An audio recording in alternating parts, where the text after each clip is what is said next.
most ancient emotion in the world is love. Welcome to SitaaronKiDuniya. A path to liberation using this emotion is Bhakti-Yoga. Many follow the path of Bhakti-Yoga, the path of love and devotion. But it is not as easy to follow as most people think. Give agility to your actions with love.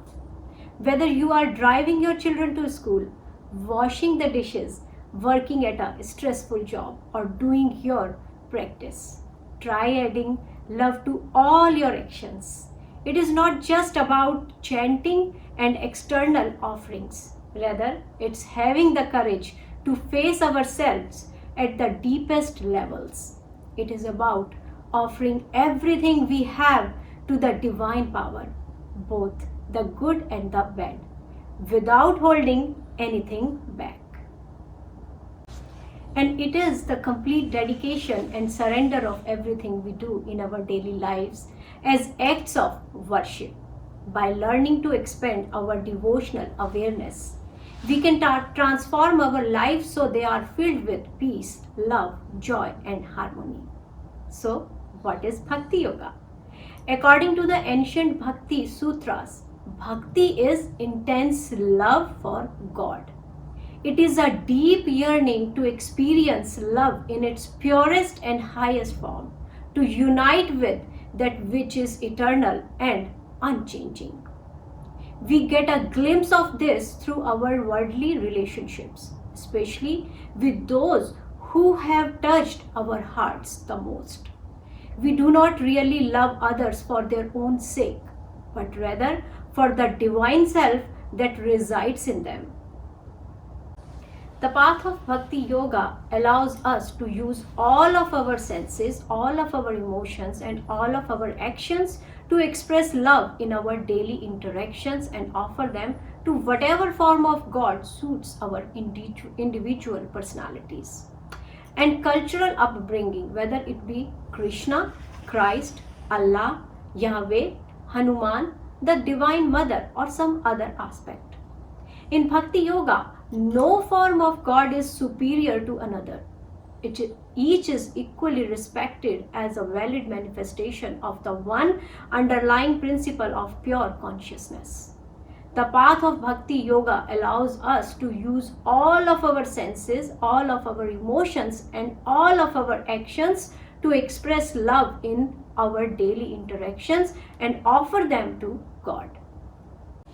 The Bhakti Sutras explain that Bhakti Yoga is both the means and the end. Apar Bhakti, or initial love, is the way to cultivate and deepen devotion, and Parabhakti, or ultimate love, is union with the divine, the ultimate goal. The intrinsic nature of Parabhakti is immortal bliss. On attaining it, one becomes free from suffering and completely satisfied, having no more desires. A saint once said, "I have found a joy that is full and more than full." For when heart and mind and soul and all are full of that joy, joy beyond measure will still remain. After the initial intoxication with the bliss, one enjoys the delight of inner silence. In the depths of this silence, one realizes a complete unity with others and comes to understand that we are all the same. There is no separation. Let me introduce a term, Apar Bhakti, or unlimited love. It is the way we can prepare to receive the grace of ultimate love. It is a way to channel and transform our powerful emotions into positive, creative expressions of love and devotion to God. There are 3 stages that a devotee experiences on the path of Apar Bhakti. Number 1, just as in human love, there is an initial phase of falling in love on the devotional path. This is a time when our relationship to our spiritual practice is new and fresh and filled with hope. We may try to find our way to God on our own, but usually we are drawn to a spiritual teacher to help guide us. In this stage, Your teacher may shower you with love and attention, and in your meditation, you may feel a new sense of stillness and peace. You may experience sensations of joy and light as you get an initial sweet glimpse of your inner self. And you may find that you can't wait to sit in meditation. The initial stage usually involves some external forms of worship.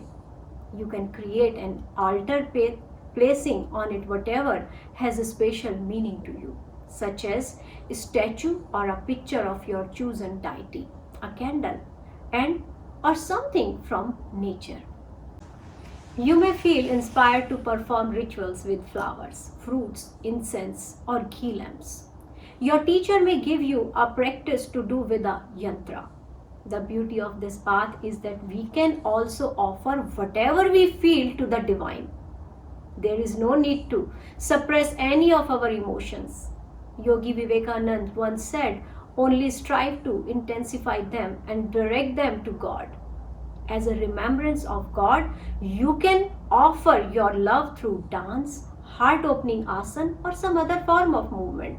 You can also express your intense longing to know God through writing devotional poetry or creating spiritual works of art.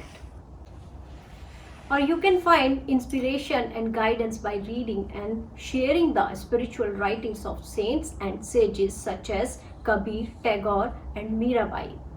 Even if feeling of devotion don't sweep you off your feet, keep making effort. Everything you do, prayer, chanting, reading, scriptures, meditation is taking you a step closer to being aware of the divinity residing in your inner heart. Prayer is a simple but very effective way to connect with the divine. There are two kinds of prayer: ego-centered prayer and genuine prayer. In ego-centered prayer, we approach God to petition for favors. Genuine prayer, on the other hand, comes from within. In this inner sacred prayer, we do not pray to an external divine principle, but to the highest principle within ourselves. Not for any external favors or gifts, but rather only for the strength to face and resolve with serenity all of the many problems that fill our lives.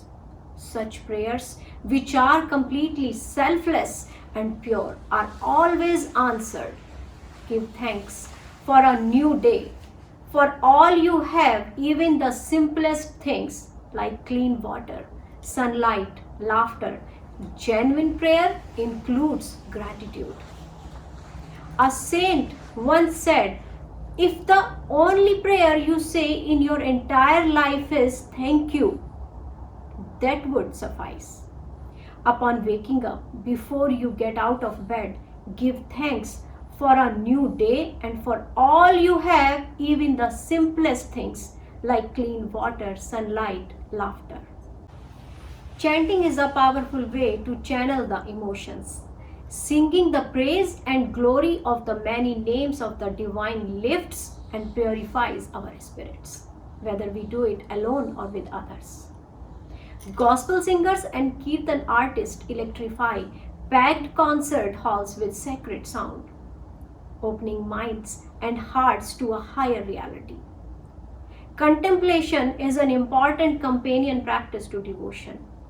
Knowledge helps us discriminate between that which is eternal and unchanging and that which is fleeting and impermanent.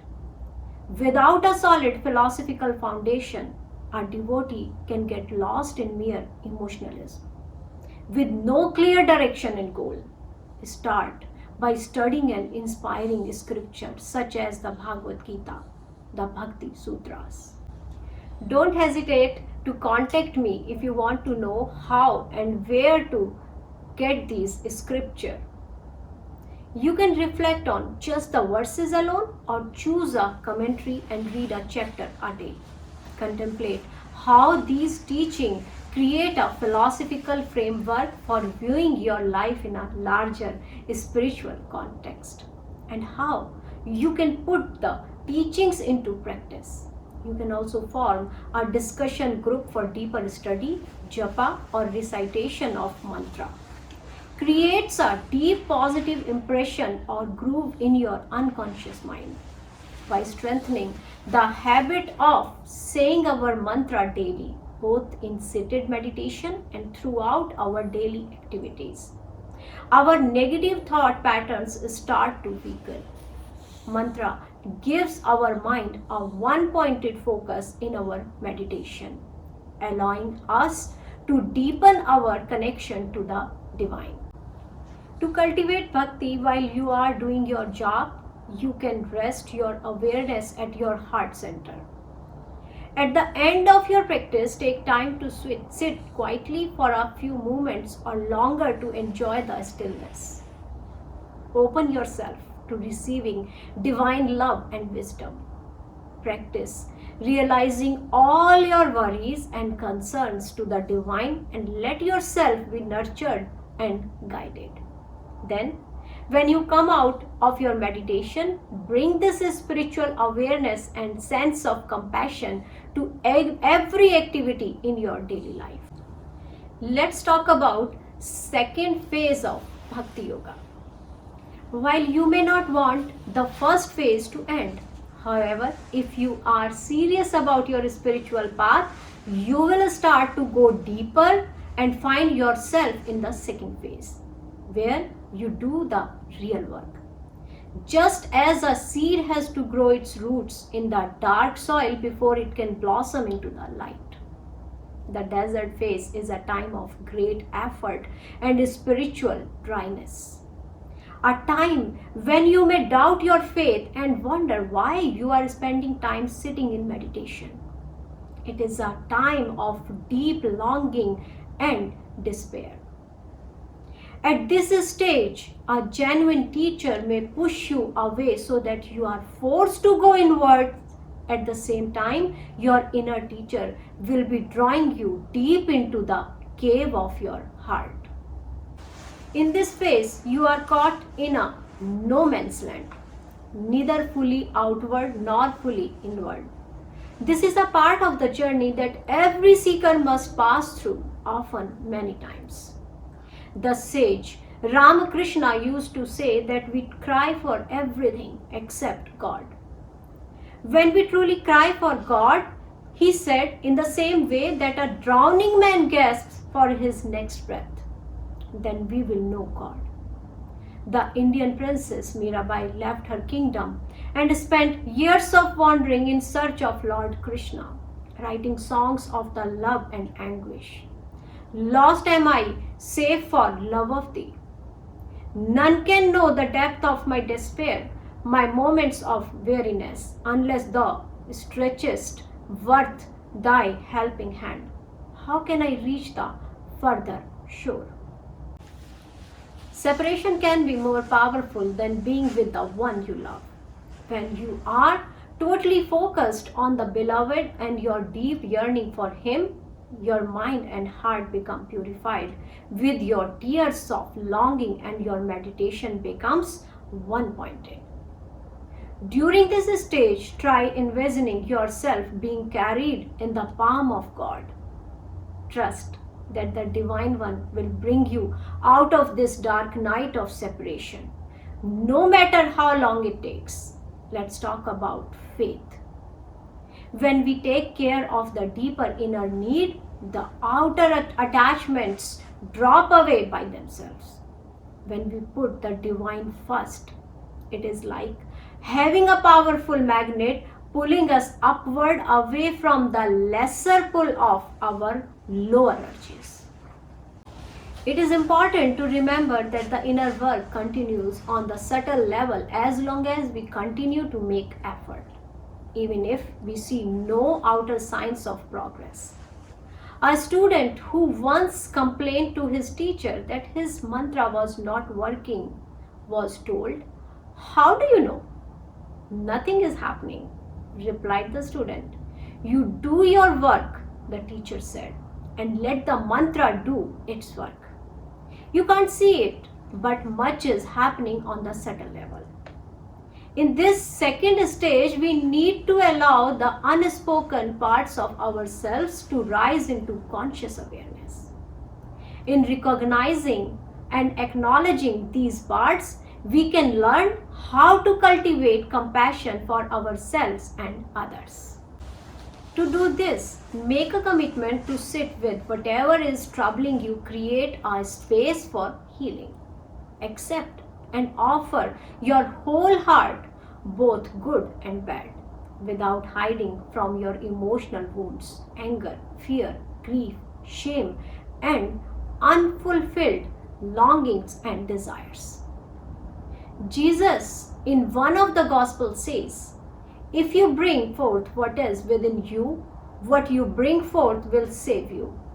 If you do not bring forth what is within you, what you do not bring forth will destroy you." We cannot run from our issues. Our issues are our spiritual practice. Third stage of Bhakti Yoga is that of surrender and grace. In the last stage of Apar Bhakti, worship is mainly internal. There comes a moment when you have exhausted all your efforts and realize you can do no more. In that moment, something in you will finally break open and let go. Then you become the final offering as your lower self humbly surrenders to the higher self within. In this act of internal surrender, you open yourself to receiving grace. The light of the divine descends and manifests, and the lower self rushes upwards to embrace it. There is a sense of unutterable joy as waves of divine light flood your being, breaking through inner barriers, purifying your mind and heart. Except in rare cases, we go in and out of these stages repeatedly. As we continue doing our practice, we go through them at progressively deeper levels. Each time we pass through the darkness and emerges into the light, our capacity to receive grace further expands. And this in turn gives us the strength to go even deeper into our practice. In the beginning stages of practice, there is usually a sense of ego identification present in our act of worship. We are the making the effort and taking the credit for it. But at this stage, we surrender the fruits of our actions and let go of our identification as the doer. The more we are able to surrender, the more we can open ourselves to being a channel for divine light to manifest through our thoughts, speech, and action. This becomes true karma yoga or selfless service.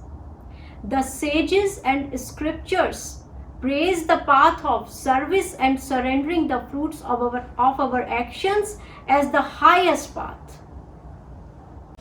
Krishna says in the Bhagavad Gita, "For concentration is better than mere practice and meditation is better than concentration." But higher than meditation is surrender in love of the fruit of one's action, for on surrender follows peace. In this stage, we experience the sweetness of the initial stage again, but now it is grounded in knowledge, because we have faced our inner darkness and have gained wisdom, strength, and compassion. This allows us to act in the world from a deeper place of inner stillness with more clarity and love. The three stages of Apar Bhakti are a preparation for the unfolding of Para Bhakti, ultimate love, when we are fully ready for it. Those who have attained Para Bhakti say that in this state, Gyan Yoga and Bhakti Yoga are one and the same. We go beyond all forms and merge into oneness with pure consciousness, the absolute reality. Until that time, However, keep offering everything you do to the divinity residing in your inner heart. Whether it is your formal practice, your daily activities, or your relationships with others. Let us understand on how to cultivate bhakti in daily life. One of the easiest ways to understand the path of bhakti and expand your devotional attitude is to treat others the way we would like to be treated. Divine love is often described through the analogy of human love to make it more easily accessible. But whereas human love tends to be grasping and self-serving, divine love is selfless and giving. We can transform the relationships in our lives, even the most difficult ones, by offering what we do as service, karma yoga, to the divine light within them. In this way, we deepen our connection to our own inner light. The Bhakti Sutras say that by cultivating and deepening virtues such as non-harming, truthfulness, purity, compassion, faith, and humility in our worldly relationship, we refine them and make them more harmonious, so they become a clearer reflection of the divine. One of the easiest ways to understand the path of bhakti and expand our devotional attitude is to treat others the way we would like to be treated.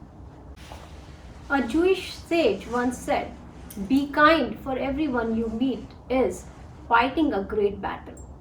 When you see that someone is having a hard day, offer to help. Say a prayer or just listen with an open and compassionate heart. Heal and nurture your relationships. If someone has wronged you, try to see the situation through his or her eyes. By being able to accept your own faults, you will be able to more easily accept and forgive the faults of others. There is always grace in love. That grace is called forgiveness.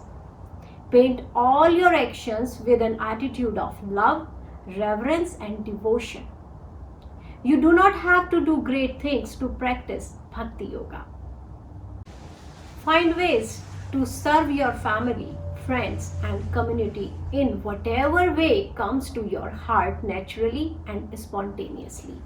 Whether it's cooking nutritious meals, babysitting so your friend can go to the class, rallying for animal rights, or being faithful to your partner.